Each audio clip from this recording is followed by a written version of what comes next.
Greetings. Welcome to In Conversation with Trevor, brought to you by Heart and Soul Broadcasting Services. I go beyond the headlines and beyond the sensational. Today I'm in conversation with Rumbidzai Chingosho, a battery operations engineer with Mobility for Africa. If you enjoy this conversation, remember to subscribe, to like, and to share. Let's get down to some work.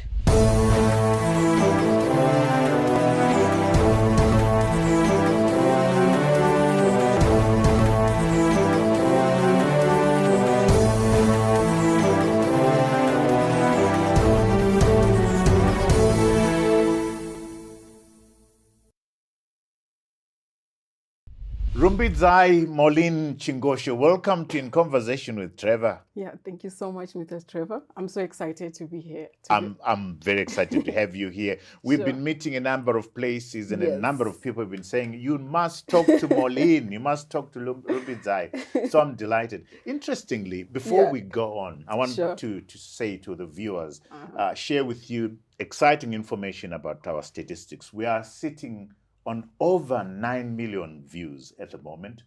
We're sitting on 61,000 subscribers and still growing.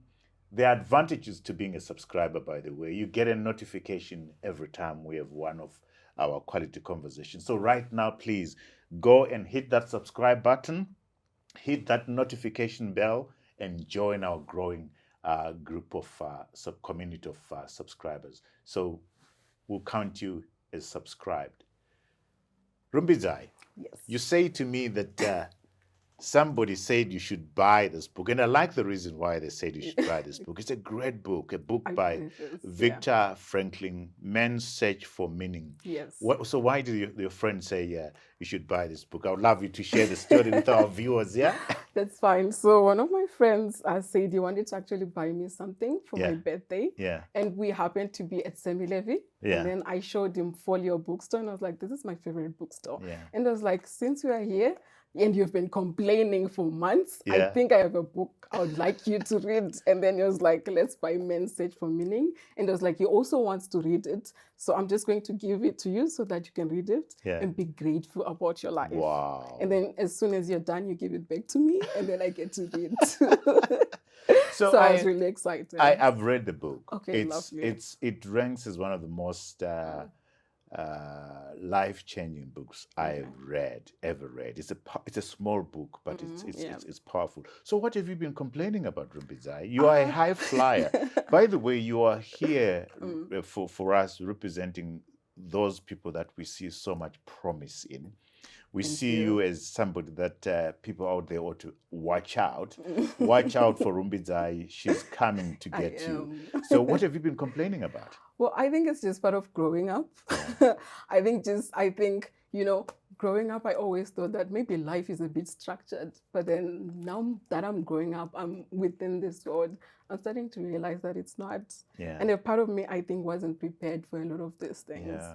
And I'm growing, I'm learning. So it's just, I've been complaining if something doesn't go the way I expected it to, and then I complain a lot. Yeah. So my friend was like, there's a lot that is going on with you. Be grateful for what you have and stop complaining. I even pray about it sometimes. I'm like, God, I'm complaining too much. I'm really sorry, but I'm struggling with this at the current moment. Can you please help me? Yeah. I don't want to complain. So he was just like, please read this book and try to be more grateful with everything that's happening in your life. So I'm really grateful for the book. Wonderful. It's a great book. You'll enjoy it, and it will make you realize that you've got to be grateful. Yes. So right now, have you realized that there are certain things you must be grateful for? Yes. Such as? What are you grateful for? I'm working. The fact that I'm working, I just graduated last year, and I've noticed how hard it is to get a job in Zimbabwe. And I have so many friends that don't have jobs. My siblings don't even have jobs. And the fact that I actually have this job is something I am massively grateful for. So what are you complaining about? It's just a part of me feels like I can do better. Okay. So a part of me, every time I'm at work or I'm doing something, I feel like I can do better than this. So a part of me wants to do better. I'm a young girl. It's a good place to be in, isn't it? To want to do better. Exactly. But to be careful not to miss the moment of where you are Very, very true. and be grateful for what you have, but Exactly. continue to push yourself, isn't it? Exactly. Yeah. Exactly. So you passed your BSc mechanical engineering Yes. with a 2-1. Yeah. And you said you could have had a first class. Yes, I could have. I think I got a bit relaxed during Yeah. my final year. I was also working, so I was trying to balance both. And I think I struggled a bit with my final year project Yeah. because the company I worked at, I'm still working there. It's a startup. So trying to explain it to a lot of people at UZ was so hard that during my final year presentation, I lost so much confidence. And Wow. I was like, they were asking me, what are you guys doing? Why are you doing this? Why don't you do it the other way? And then I think for them to understand exactly what we're doing, one of the lecturers was like, don't you remember that other company? They came to use it, trying to talk to us. And then there's just like, it's okay, Chingosho, you can go now. So I kind of felt like they made me feel like I could have done better. Maybe if I had gone to a different company, they knew or understand within the space, maybe I would have done better. But So you've been interning with Yes. Mobility for Africa Yes. for 3 years. Yes, I was an intern the first year Yeah. from 2021. Yeah. I got an assistant position to the CTO in 2022 to 2023, and then 2024 Chief Technology Officer. Chief Technology So you're Officer. assistant to the Chief Technology I Officer, was, and yeah. you're going around complaining. Seriously? No, I'm sorry if I Yeah. sound ungrateful. Yeah. I'm very grateful. That's good. That's good. And then recently this year, I got a more of like a junior management position as a battery operations engineer. Yes. So you say you had problems explaining to people what Mobility for Africa Exactly, is. yeah. Can you explain to us now what Mobility for Africa is? Okay, so Mobility for Africa is a technology-oriented company. Yeah. We're providing mobility as well as energy to small-scale rural farmers, Okay. mainly women. Yeah. So we are now operating in about 5 places in Zimbabwe. That is Wedza, Chipinge, Watsomba, Hauna in Honde Valley, and also Adomboshawa. So we provide electric vehicles. They are 3-wheelers. Some of them know them as the tuk-tuks. Okay. We call them Hamba, like Yeah. let's go Hante. They actually use lithium-ion batteries as energy storage. That's basically the engine. And then they're just, we have been providing them to various women in different rural communities. They're using it for last mile mobility. Okay. We call it last mile mobility. Like I can get a bus from here to like where I come from, at Diliwori in Marondera, but I don't have a mode of transportation for me From and my the- gogos. yeah. From our garden to go to the market to sell our things. We don't have a mode of transportation for my gogo to do like basic day-to-day stuff. Right. So we are providing a mode of transportation for that. And we're also planning to be using our batteries for our power tools, like a drill in the community. If someone wants to rent a drill, you can always come and take our battery, maybe with our drill, and then you can use it. And we are also developing what we call sort of like mini grids. We call them charging stations. They're like portable energy storage systems. Right. If you've ever heard about power walls, Yes. it's something similar to that. Okay. So basically, that's Mobility for Africa. Wow. Wow. Yes. So talk to us about what you actually do. What does a battery operations engineer do? What do you do? Okay, so let me actually explain how I got into that role. That's a good way to start. Exactly. So when I got to the company, it was still a bit small, and my role there was just to help with general operations. If something needs to be done, I'm your person. And then in 2021, 2022... Spanner boy, as they would call it, a spanner lady. I was the spanner lady, Spanner lady, yeah. So in 2022, we received our first shipment from our technology partner in China of batteries. And there was no one who really understood the technology more than the people who designed them. So we started having sort of like issues with the battery technology. So we kind of needed someone to be a focal point to go through those issues. And I loved it. I wanted to do it. So I didn't know much. Like I am an engineering student. I know the basics of physics. I know the basics of everything. Yeah. But when it goes into deep down, I didn't understand, but I wanted to learn. It was so interesting technology. Why? Because I feel like doing engineering in Zimbabwe is, I'm sorry to say, this is a bit theoretical. It's not what I wanted when I went to university, Trevor. I wanted to be playing with robots and stuff. And All right. I didn't exactly get that. So I think when I got to Mobility for Africa and I could play with stuff, I could Wow. bend stuff, I was like, this is where I want to be. So I started experimenting and learning, and one of my superiors noticed that I actually enjoy doing this. And I'm grateful for Shanta because she gave me a platform for me to grow and learn. She's very proactive in trying to help me understand the technology Yeah. from a design perspective. So we had a couple of engineers from China, from our technology partner, come to sort of like teach me and a couple of guys and all the team to understand the batteries, the technology, and how we can actually These are link it. lithium ion ferrophosphate. batteries. Yeah, Okay. exactly. Okay. So we started having issues with, so the battery is made out of cells. The cells are combined to a module. The module needs to be like babied to be monitored. Okay. So you need like a brain to think for the battery. So we call that the battery management system. So we started having issues with that. It's electronics, basically. Yeah. We started having issues with that. So I kind of took it upon myself that I want to be the focal point when it comes to batteries. So the more the company grew, they kind of put me in charge of the batteries. And I'm excited. Wow. I love it. I'm learning a lot from battery operations, but I said to God, I love it. It's one of my favorite you basically jobs. raised your hand. You said, I Something want to like do that. this. I want to do this. Yeah. You don't need to hire someone. I'm here. And you're doing it and you're enjoying it. I'm enjoying it. I'm happiest when I'm playing with the batteries or technology rather than when I'm telling other people what to do. Tell me, I mean, fascinating. So you started engineering. Yes. Break it down for us. Yes.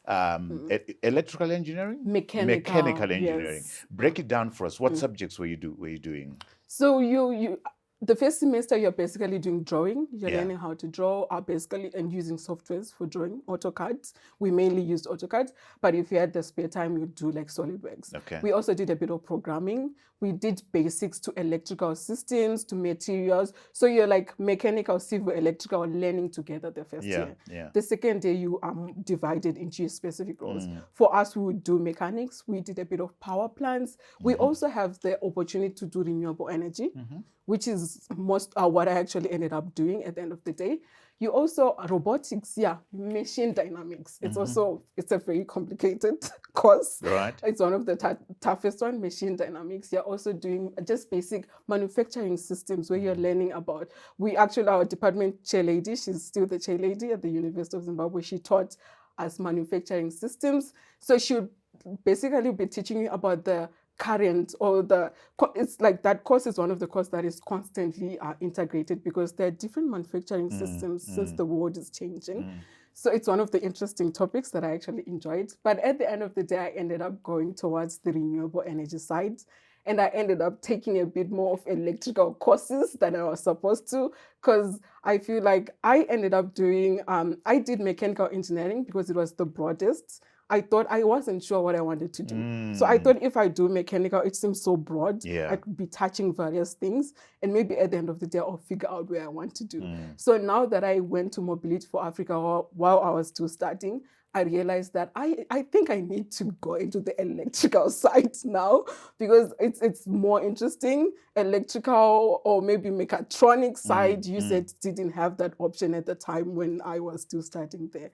So basically, you do a lot of different degrees that are integrated to other engineering disciplines. Tell me, how many ladies were in your class? We were 4. We were 4. Out of a class of how many? About 40, 50. I remember because I was the class representative. So for every group, I would make 1 girl and 10 guys. You were a class representative? Yes. So I would make sure every girl has a number of your guys, because you know how girls are very organized. So you'd want every girl to be like leading a specific group of guys. So we're about 4 that, and I think at the end of at Pipe Final we're about 5 now. We're 5. The lady from South Africa. How does that feel? I mean, you are 4 out of 40. How does that feel? To be honest, Trevor, growing up, I never thought that women were not allowed to do engineering or anything. So to me, it felt okay. It felt natural. But then I understand how other ladies felt. Like it's a bit intimidating. You feel maybe like you don't qualify. But you are not intimidated. No, I grew up with boys. We have 5 in our household and I have 3 brothers. I knew what I wanted to do, and I never thought I wasn't supposed to do it, except my mom. She wasn't very comfortable with me doing it. But besides that, it felt so natural, I guess. What would your mom say? I mean, why was she uncomfortable? Because to her, it's a very foreign thing. A girl going into, she was like, Rumbi, don't you want to wear like heels and look pretty? I was like, because you say that, I'm going to do the opposite. So she thought if I did medicine or pharmacy, she loved pharmacy. I don't know, I would be like probably a great girl. But then I was like, no, mom, I want to go into engineering. At first, I actually thought I would do what my dad is a geotech. I thought maybe about going to geology. Your father is a geotech, yes. Yeah, okay. Exactly. Yeah. But then she was like, did he influence you in any way? Yes, my dad in what way? Talk to me about that. Me and my dad, we always watched National Geographic. We watched the Science Channel. Every time he would pick me up from Dada, he would ask me a specific concept. I actually remember, I think I was in Form 4. We were talking about resistance, and I don't know which other tool they were using at Mimosa Mine. They were talking about LiDAR technology. So he was just telling me, he would make me think in terms of science, of different technologies. So it's always been interesting having a conversation with my dad, because we used to love to watch NASA documentaries and the Apollo 2 and everything. It was like, Rumbi, come and see. This is so exciting. It was like, and they should like tell your brothers to do something related to science. Look at this. This is so exciting. Did your brothers do science? No. No, they didn't. They ended up doing accounting and administration and everything else. So we'll take a break here, okay. Rumbi. When we come back, I want us to go to that place where you decide, I'm going to do engineering with all this influence coming from your father. So at home, please don't go away. Join us on the other side. We have so much to talk about. I figured if there's a formula to do something, I can do it. And anyone can do it. Yeah. Nothing is really that hard.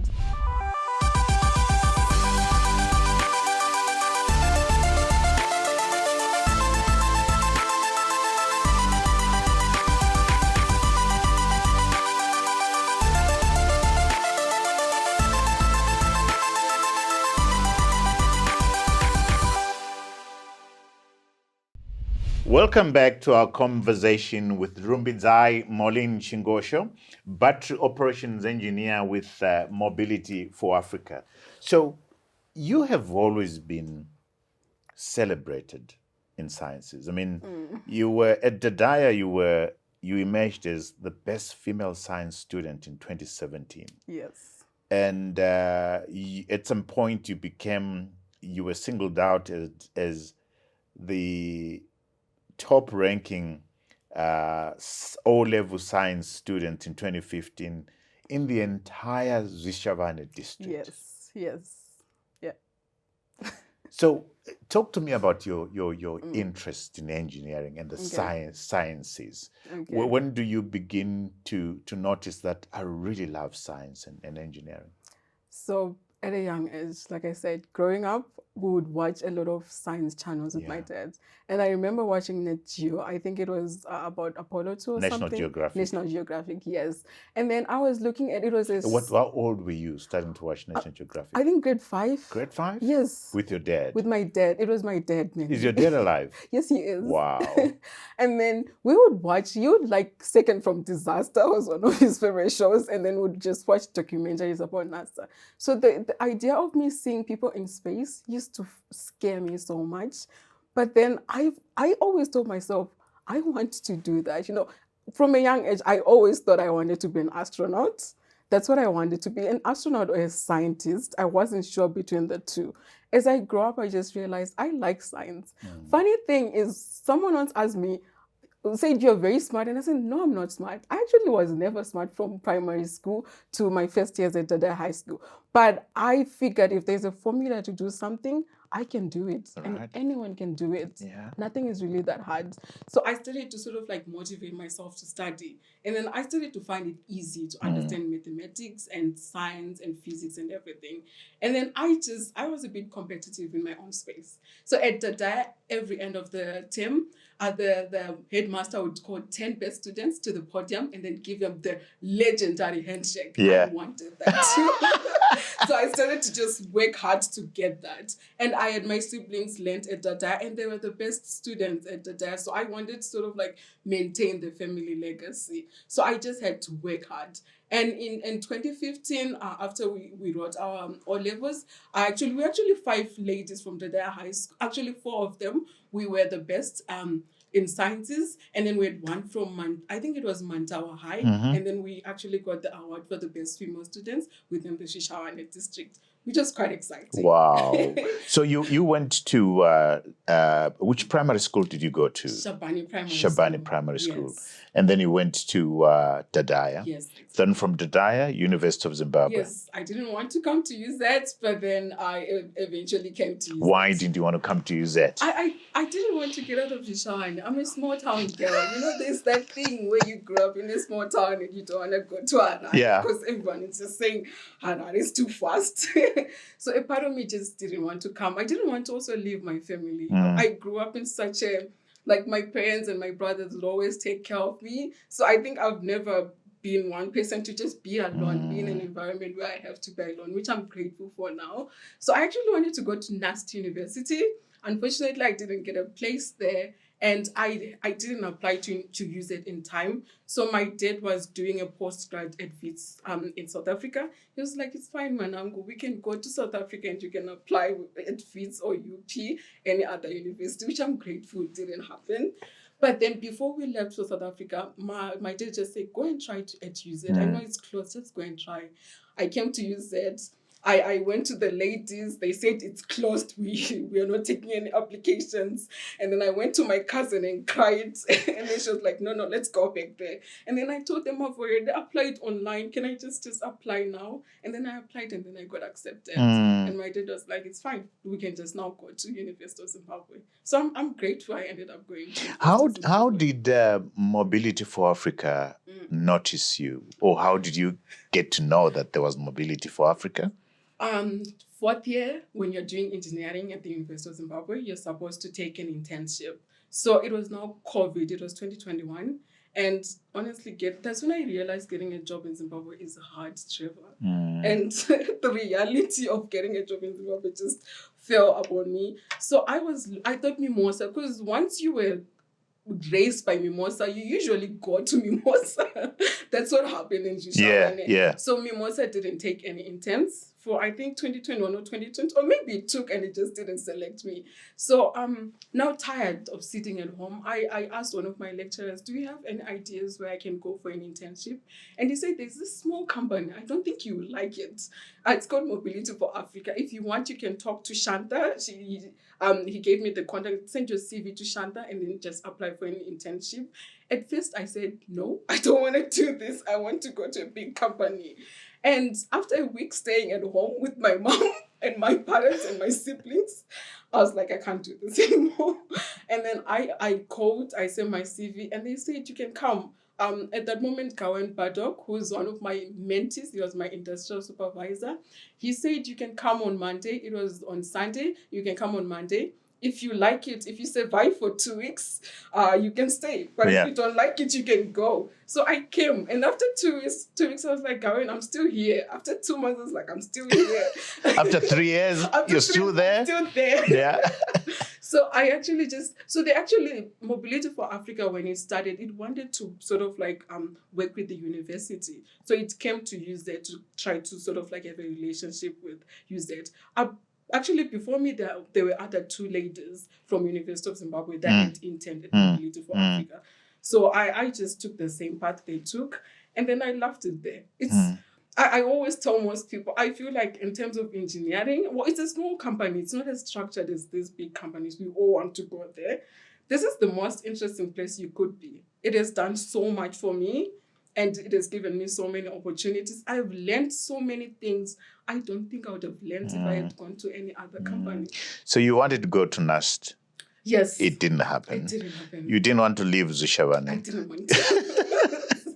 You ended up leaving Zushavane. Yes. You didn't want to go to mobility. You ended up going to mobility. What is life telling you, Rumbidzai? That I can never make a plan. It's like, I don't know. What is it telling me, Trevor? I think it's just telling you that, I mean, like you started, you're saying when things don't go the way you want them to go. Things don't always happen the way we want them to go. I have come to realize that sometimes the best things that happen to us, we don't necessarily have to have planned for them. I mean, I think my life is actually a living testimony of that. I would love to tell people that I'm very intelligent. I sit down and strategize. Most of the beautiful things that have happened in my life have happened without me participating in the decision. God orders my steps, and I go that way. So I'm fascinated. I think there's lessons there for a lot of people. Sometimes we tend to resist going into places where we are actually supposed to go to, and they work out. Yeah. So what's your big goal now that you are at Mobility Africa and you are playing around with batteries and so forth? What's your vision?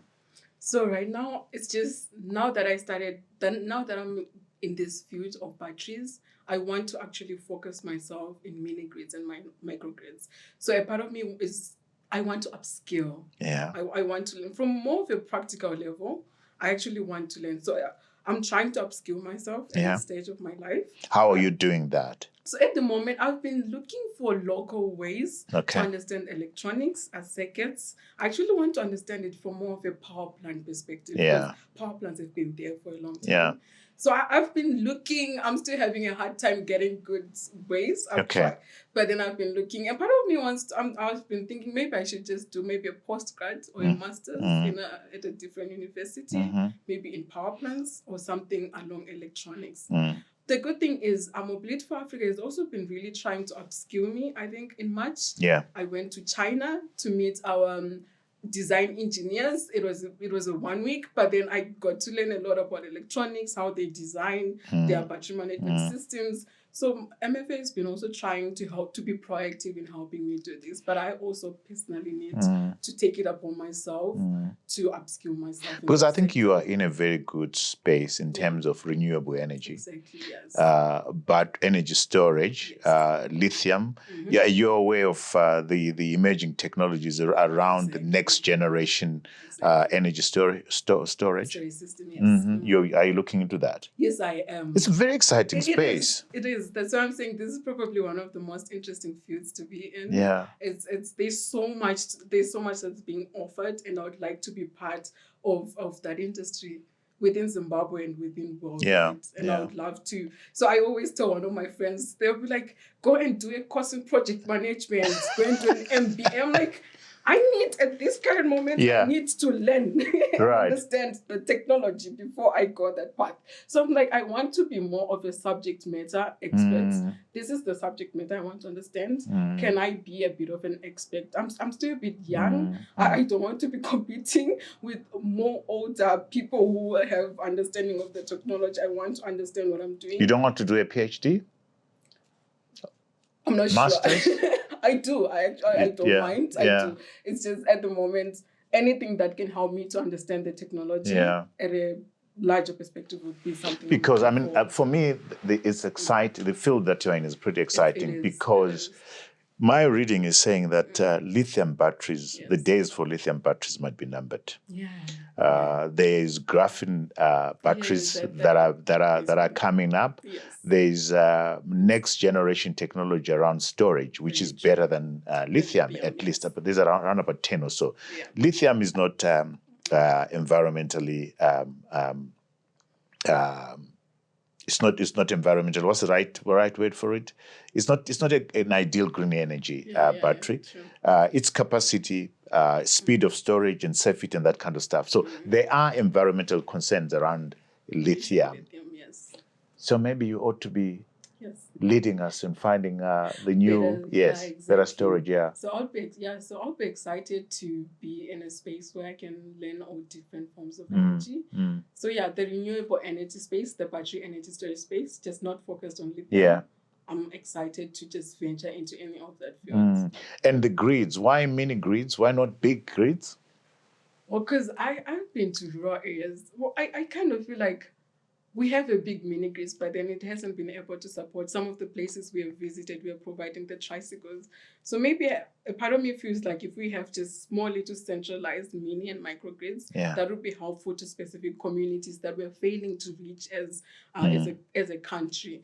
So maybe it's a cheaper way. I'm not sure. I'm assuming it's a cheaper way in terms of infrastructure and technology and just the financing and maybe it's a quicker solution for small rural areas that are not electrified at the current moment. So talk to me about mobility. Do you give the women these tricycles? Do they remain using them, and how many are we talking about at the moment? So yes, we do. So we find a community. We have a way of researching communities we would like to work with, and then we would give the women the tricycles. Initially, we would just give the women the tricycles, but now we have women that actually want to buy the tricycles within a certain period of time.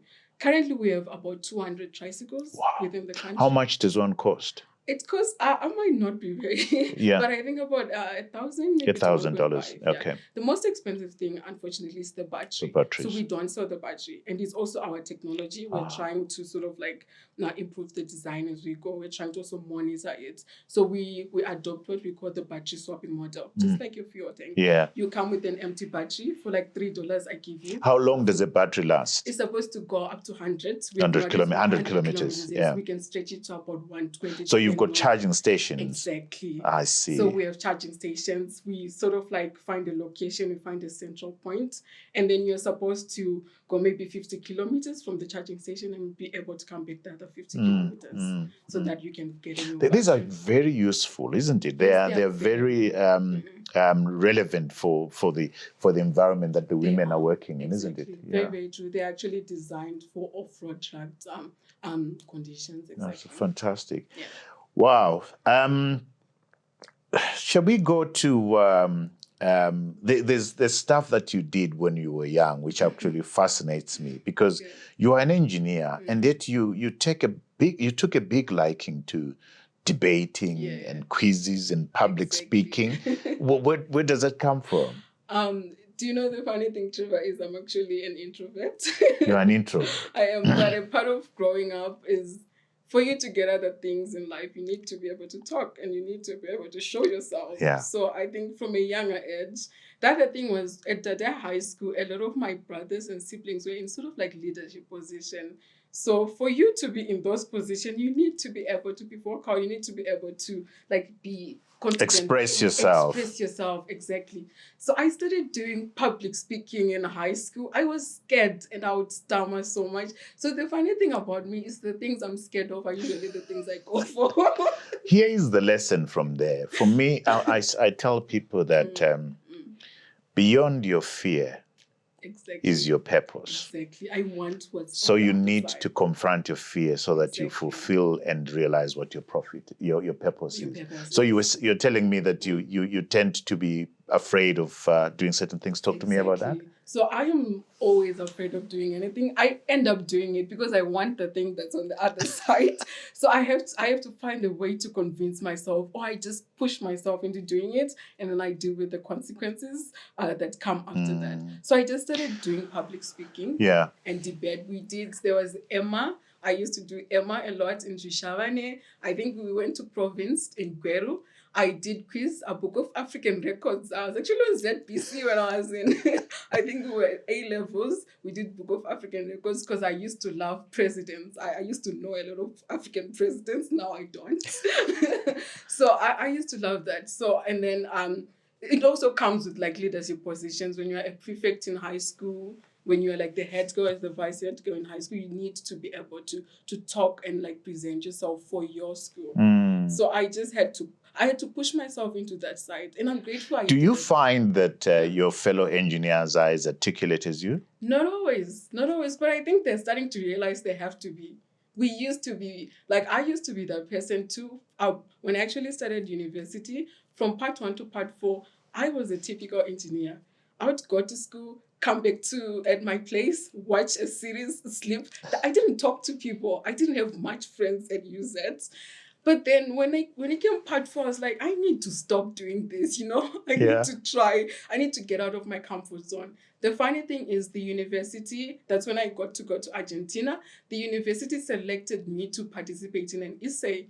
And then I just told myself, why not do this? Rumbi, why have you been not doing this? So you went to Argentina. You were selected as out of one of the 100 students to represent your countries. So you went to represent Zimbabwe in Argentina.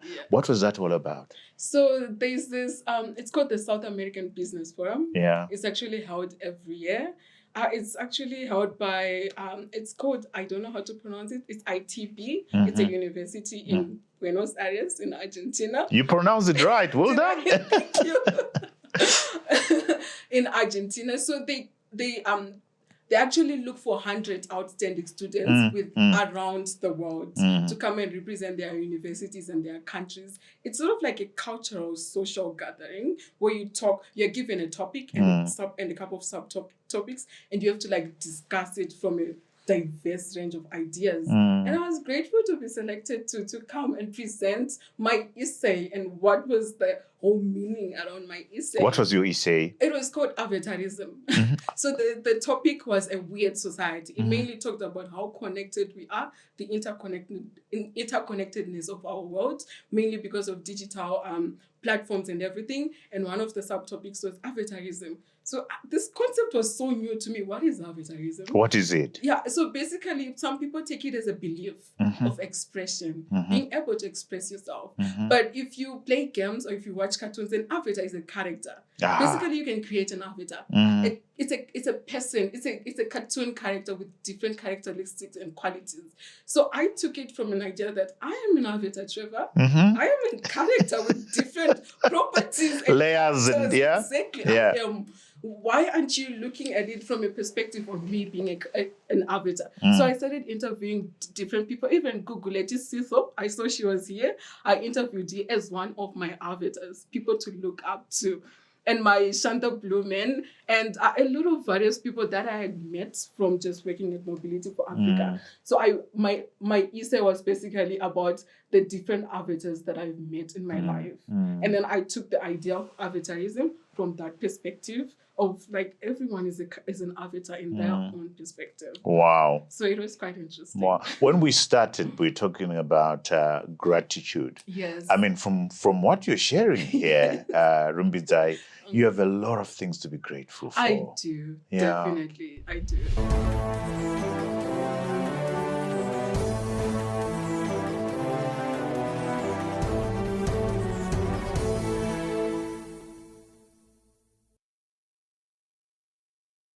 We're going to do books now. You read books, eh? Because you've already brought this book. Our viewers out there absolutely love books. You brought us 4 books. Yeah, do you want to talk about those books? Why you chose those books? It's fine. So I'm going to start with the first one. Right. I left That's my book. But it's Trevor. Yes. This is one of the first books that I read and liked, Personal Crucibles by John Teaser. Yes. It's just, I appreciate people for being able to let us to go through their lives. Just the way he expressed how he had grown up and how everything that happened in his life led him to the person he is today. It just made me feel so good. And I am grateful for him for living his life the way he lived it. And sharing it with others. So a part of me realized that I like reading memos and autobiographies. So most of the times when I'm reading books, I'm looking for autobiographies or memos or some fiction that I just find. So one of my friends during I think it was last year, she bought me When Breath Becomes Air by Paul Kalanite. It was a very painful book to read. Like I said, I like reading books about people going through what they're going through. And the ability of those people allowing me to go through their life is something that makes me feel like after reading the book, I'm like, I'm grateful for you for living your life, and thank You, you for you know what? sharing it with Right me. now, there's going to be a lot of young people watching you who are going to be grateful for the fact that you came and sat there, never says you were, but you shared your story. There is power in our stories. Very, very There's true. power in our lived experiences. Exactly. There's so many lessons from our lived experience. So well done for being courageous to come and sit there. What other book do you have? Educated by Tara Westover. You'd be shocked with this book. This lady went through so much to just get an education. So a part of me just felt like, wow, okay, this is amazing. A part of it relates to like how my mom grew up, and a part of me was like, I always say I am my mom who went to school. Wow. Like, I'm exactly my mom, but I just got the opportunity to go to school. So a part of me reminds me of my mom. The thing is just that she eventually went to school and she learned, she opened her mind to the world.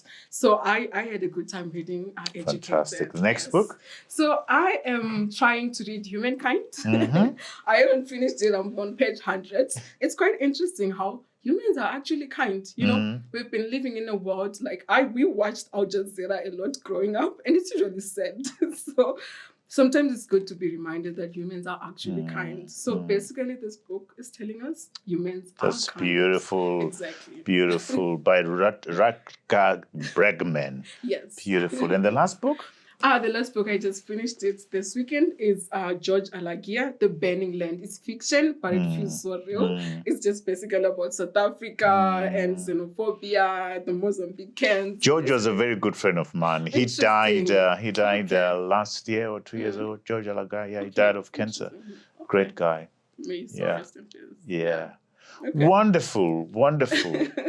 Thank you so much for coming through. I have no doubt that you are destined for something big. Thank you, Mr. And like I said, you are one of those people that we said, let's shine a light on their career because you're a rising star and people must watch this lady. She's going to shake things. I love your passion. Thank you so much. I love you're very driven. Yes, I am. Wonderful. Thank you for that. Thank you for coming. Mr. Trevor. All right. Thank you. Allow me now to turn over to our viewers who are all over the world to say thank you so much for supporting us. Remember, we are a weekly show. We are out every Monday on YouTube, 7 a.m. Central African time. To ensure that you don't miss out on any of these quality conversations, please go and click on the subscribe button. When you subscribe, you'll get a notification every time we have one of these quality conversations. We've gone a step further and created a website where all our shows sit, including so that you go there and binge podcasts and things of that sort. So, and we see your comments below this video. Comment and share with us what you think about the conversation that we've just had right now. We read all those comments and the suggestions as to who should come and be our guest. Thank you so much for watching. Until next time, cheers to you all.